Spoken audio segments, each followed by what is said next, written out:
Hello, hello.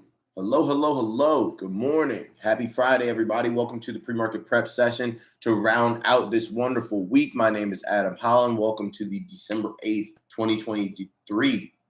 Yeah, still 2023 for a little bit longer edition of the pre-market prep session. This is our daily session where we go over all the important news, notes, trade ideas necessary to making sure that you maintain profitability. Not that you'll never lose, not that it'll never be tough, not that there will be some times where you won't want to pull your hair out. There will be those times, right? But making sure that the good times outnumber the bad times and do so with magnitude as well. Higher percentage, right? That is the goal. And that's what we do here each and every day. And we do it by getting 1% better. So make sure as you come in here, whether you're watching live or via replay, that you drop that one, right? Comment that one, signifying your intention to get 1% better. You don't do anything over and over and over again without intention, right? So you want to make sure that if I win today, I intended to win today. If I succeed today, I intended to succeed today. I don't want to stumble upon success because that means I might not stumble upon it again tomorrow and the next day and the next day. I want to intentionally step into success, right? That's the goal. So doing everything with intention is our goal here. We still got the gingerbread house going on in the background. Tomorrow's the big day, the annual gingerbread house making competition. I've never brought home the gold, but I'm very competitive. And if you have any suggestions, any ideas, any tutorial videos, I'm probably going to go deep into the depths of the web today and watch some tutorials to figure out how I can construct something that'll bring home the title for me. And then we'll see. I'll share with you guys, on Monday how it goes. But anyways, right, let's dive into what we have going on today here, stock market wise. What we got happening with the news. I believe we finally got some data here this morning. Let me see exactly what we have going on. All right. Okay, so let's dive into our top headline. Jobs day. Expectations are high for the underlying pace of job growth to have continued decelerating in November, with one caveat. Workers returning after the auto and Hollywood strikes will boost the headline number. Economists see the U.S. economy adding 180,000 jobs last month, up from the 150,000 estimated for October. While the unemployment rate is expected to remain at 3.9%, quote, it looks like it's going to be more of the same. Olu Sonola, head of U.S. regional economics at Fitch Ratings, told Seeking Alpha before the employment situation report is released by the Labor Department at 8:30 a.m. So that's already out. In terms of a snapshot, quote, more of the same is exactly what the market wants right now, with softening inflation data and employment over the past month convincing investors that the Fed is done raising interest rates. In fact, rate cut talk for 2024 is now all the rage within analyst circles, helping stocks record bumper performance in November. Treasury yields, which previously touched highs of 5%, have also fallen sharply, with the 10-year benchmark sliding more than 0.75 of a percentage point in a little over a month.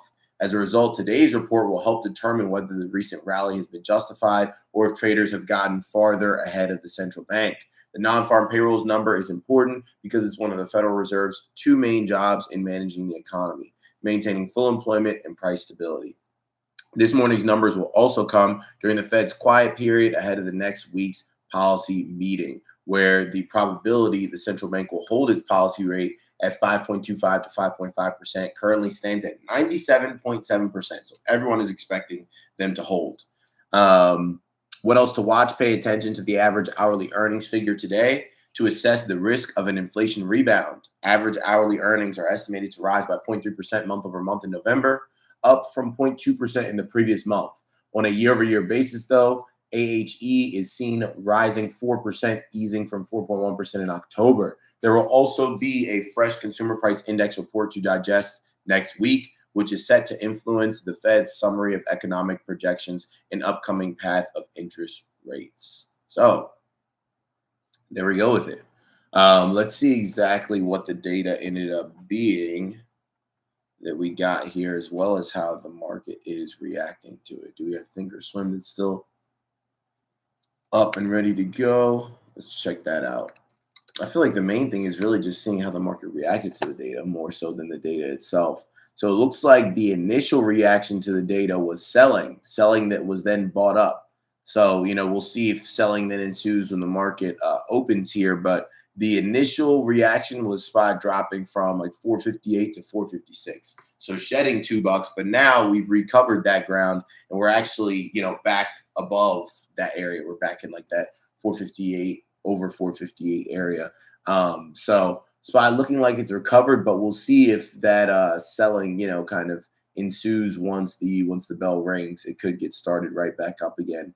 So that'll be interesting to see. But I think that's notable that the first, kind of knee jerk reaction was negative to that employment data. Again, that employment data being the most important data that we're getting this week, since it was a relatively light data week, like we talked about on Monday.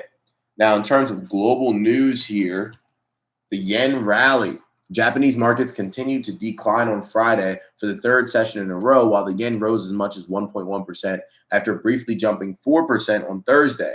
Market participants continue to bet on the Bank of Japan exiting its negative interest rate policy this month, with the yen set for its biggest weekly gain against the dollar since July. Quote, dramatic moves in the yen were underpinned by hawkish bets on BOJ, with the closing window of opportunity creating urgency, noted Charu Chanana, market strategist at Saxo.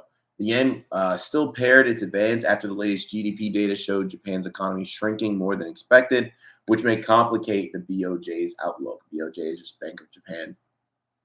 So in terms of healthcare news, patent seizures, a new framework by the Biden administration hopes to crack down on price gouging by big pharma via a proposal that would allow federal agencies to seize patents of drugs developed with taxpayer funds if they're too costly. Note that the U.S. previously refused to use its margin authority to force Pfizer, ticker PFE, and Astellas Pharma to make their prostate cancer drug cheaper. Quote, we'd be prepared to use existing laws to allow competitors to make and sell these drugs for less, President Biden declared. Others, like Senator Bill Cassidy, countered that, quote, this kind of short-sighted decision would kill American healthcare innovation. Now, in terms of, so let's see here, new framework, he'll crack down on. I mean, I feel like but Biden is kind of on this same wave where he's looking to make all the headlines possible to look good heading into an election year, right? That's really the goal. When you look at kind of why they won't contribute gas to the SPR, right? They're not going to contribute gas to the Strategic Petroleum Reserve because they want to keep gas prices low, right? If they keep gas prices low, what do? They keep the inflation data low. If they keep the inflation data low, what do? They make sure that the Fed doesn't continue hiking, and actually the Fed may start easing rates, right? So while the executive branch, and the president doesn't have direct control over the Fed and interest rates and all that stuff, they do have somewhat indirect control, right? So there's a reason why we're not filling up the Strategic Petroleum Reserve and we're just pumping all this gas and just dumping it straight, into the arms of the people. It's because this is what happens headed into election years, right? So yeah, we'll see if Biden can come through on this or not. I feel like taking down big pharma again is always something that happens during election years. They try and do what they can to appeal to old people, appeal to young people, right? They're like, we'll knock down the cost of your medication, this, that, and the third, and then once people get reelected, it's like, oh, I don't really remember saying that, right? So in terms of tech news, India expansion. As Apple continues to diversify its manufacturing dependence away from China, it is now targeting to produce 50 to 60 million iPhones in India annually over the next 2 to 3 years. At those levels, 25% of all iPhones worldwide would be made in India. Apple already picked India as its site for manufacturing lower-end iPhones to be sold in 2025, while its top supplier, Foxconn, has multiple projects in the pipeline. The company is even aiming to increase production in the country to about $40 billion over the next 4 to 5 years. Though Seeking Alpha analyst Christopher Robb previously said shifting production to India, quote, will take years to be meaningful. In terms of today's markets in Asia, Japan were down 1.7%, Hong Kong down 0.1%, China down up 0.1%, India up 0.4%. In Europe, in London, we're up 0.2%, Paris up 0.7%, Frankfurt up 0.1%. The Dow were down 0.1%, S&P down 0.1%, Nasdaq down 0.2%, crude up 1.8%, gold flat, Bitcoin up 1.1% to 43,623. In terms of today's economic calendar, we got consumer sentiment at 10 a.m. That's another big thing, right? So we get that during market hours. That'll be important to pay attention to. And yeah, I'd say that's probably the biggest thing during the market day that we have to worry about. Other than that, we can finish up here with our rapid fire stock news rundown. In terms of what else is happening, analysts weigh in on Google's Gemini and AMD's AI event. AMD coming through in a big way, right, to kind of save what happened with SPY not coming through over the course of the past few days with those lottos.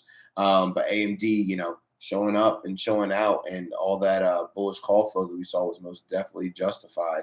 And after breaking through that first downtrend resistance and hopping in at that perfect spot based off the close 2 days ago, really allowed for some home run plays for AMD coming into yesterday. Again, just helping to offset what has been SPY just really, really, really making improbable moves and frustrating, price action. But at the end of the day, can't change how the market moves. All you can make sure is that you manage what you can do on your end, right? Controlling what you can control, which is always important. So, in terms of the Canada to impose oil and gas emissions cap to reach net zero goal, Yellow declines offer to revive bankrupt company, Amazon to drop Venmo, tests unlimited grocery service. I guess Amazon accepted Venmo as a form of payment. I don't think they owned Venmo. Broadcom ticker Avgo slips despite strong 2024 guidance and Q4 results. Just another lesson with earnings, right? You can beat earnings, have great guidance. Doesn't matter. The stock can still drop. It's a crapshoot. Chevron faces new Venezuelan risk as Maduro threatens Guyana. Boeing ticker BA on verge of 80 Dreamliner order from Thai Airways. Levi Strauss ticker Levi, top boss to retire. Kohl's ex-CEO to take over. I don't know about that.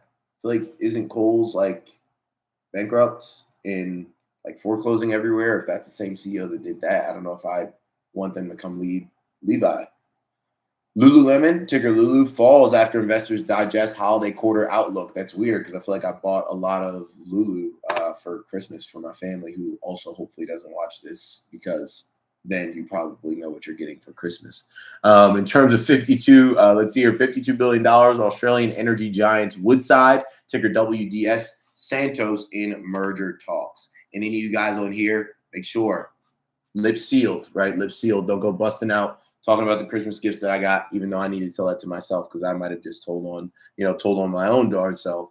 But anyways, as we go into this Friday, right, let's make sure that we manage our risk, see profit, take profit, remain malleable, right? You want to be water. You want to be able to flow against, or flow with whatever is given to you, whatever circumstances are presented to you. And other than that, right, I'm going to go and try and build a darn great gingerbread house, maybe resembling the one that we have back here, so I can bring home the championship, right, for the Get Some community. So other than that, guys, have a great weekend. Have a safe weekend. We'll be back here on Monday with our next pre-market prep session. Have a good one. I'll see you then. Peace.